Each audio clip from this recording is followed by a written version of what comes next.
January 10th, 1861, the delegates voted 62-7 to withdraw Florida from the Union. 62-7. Who are those 7 heroes that stood up against 62 people? They want to take Florida out of the United States of America. The next day, in a public ceremony on the east steps of the Capitol, they signed a formal ordinance of secession. News of the event generally led to local celebrations. Later, the delegates adopted a new state constitution. Later, they got a new state constitution. Well, as long as we got out of the damn country, do we need a new constitution? Yeah, I guess we'll work on that tomorrow. January 10th, 1861. Florida becomes the third state to secede from the Union. So now it might be on like Donkey Kong. Motherfucker, South Carolina, you piles of shit, and now fucking Mississippi. So this just tells you who the shittiest fucking states are in the country. Number 1 is South Carolina, number 2 is Mississippi, and number 3 is Florida. Here's a picture of the Beecher family. Here's Harriet Beecher Stowe. Harriet Beecher Stowe, now you're the woman who brought forth this great war. Aren't you the little woman that brought forth this great Civil War? Lincoln was said to have said something like that to Harriet Beecher Stowe. She wrote Uncle Tom's Cabin, and she documented a whole bunch of the atrocities that she had witnessed in Maysville, Kentucky. There's a lot of crazy shit that comes out of Kentucky. The beloved, it was 1855, Margaret Garner. She was from Kentucky. Right there, very close to where I was born and raised. Beecher family group, Harriet Beecher Stowe on Camp Ernst Road in Boone County. One of America's foremost 19th century families. So Harriet isn't just by herself. You got the Reverend Lyman Beecher. So I guess he was like the man. And then Reverend Henry Ward Beecher.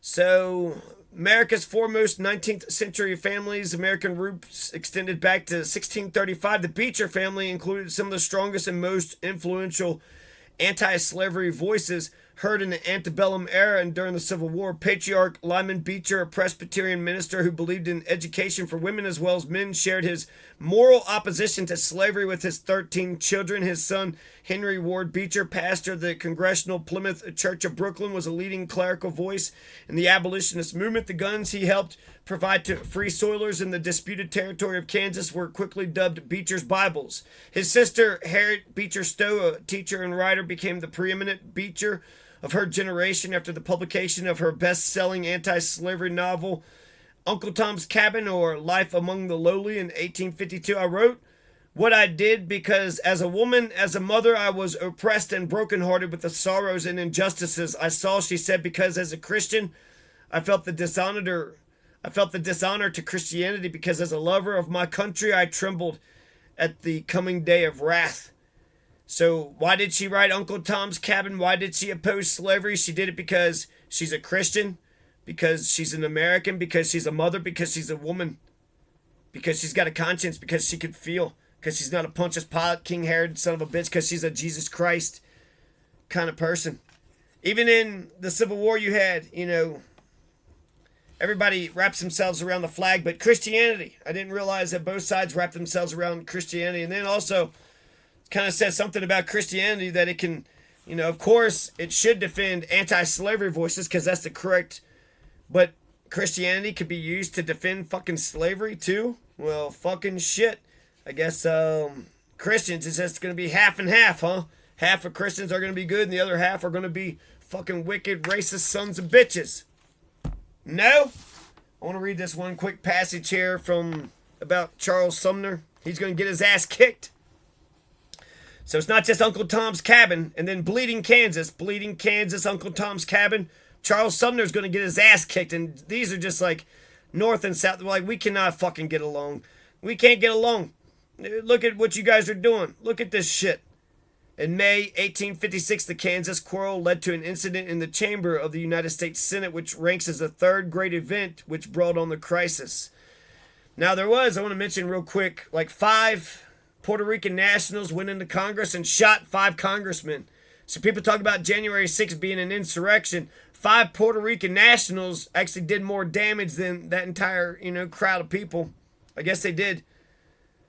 They killed a couple people though, didn't they? Like a Capitol police officer or something, and then one of themselves But I'm just thinking about all the crazy shit that's happened in those buildings, in D.C. So the U.S. Senate, on May 19th, 1856, Charles Sumner, a senator from Massachusetts and a strong opponent of slavery and of slavery's extension, made a speech on the crime against Kansas. So he's a radical Republican. Charles Sumner's like Thaddeus Stevens, the crime against Kansas. There was much in the speech that was true, some things that were not true, but the speech contained some disgraceful personal attacks upon Senator Butler of South Carolina, who was absent. Disgraceful personal attacks such as what? What the fuck did he say? 3 days later, on May 22nd, because that makes it sound almost justified, a young Southerner, Preston Brooks, a member of the House of Representatives and a kinsman of Senator Butler, walked into the Senate chamber and attacked Senator Sumner as he sat at his desk.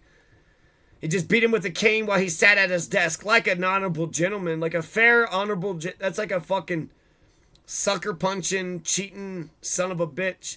Get a referee. If it's a fair fight, then it's on like Donkey Kong. He beat him over the head with the cane, inflicting serious injuries, and Sumner was left practically unconscious. The incident provoked the most violent feelings in the North and South. The South welcomed Brooks as a hero. He was presented with inscribed canes by his admirers in South Carolina. In the North, the resentment was deep. Sumner was, next to Seward, the foremost leader of the North. It had been declared by a biographer of Abraham Lincoln, Albert J. Beveridge, that the beating of Sumner by Brooks was as much a factor in bringing on the Civil War in the United States as was Uncle Tom's Cabin and Kansas. It made the North feel that union with the South on such terms was intolerable. But the Sumner-Brooks incident, combined with the continued Kansas agitation, had an immediate result which was important for the career of Lincoln and made possible the survival and growth of a new political party organized to oppose the extension of slavery and destined to replace the Whigs, the Republican Party. It seems that the Republican Party was born July 6, 1854.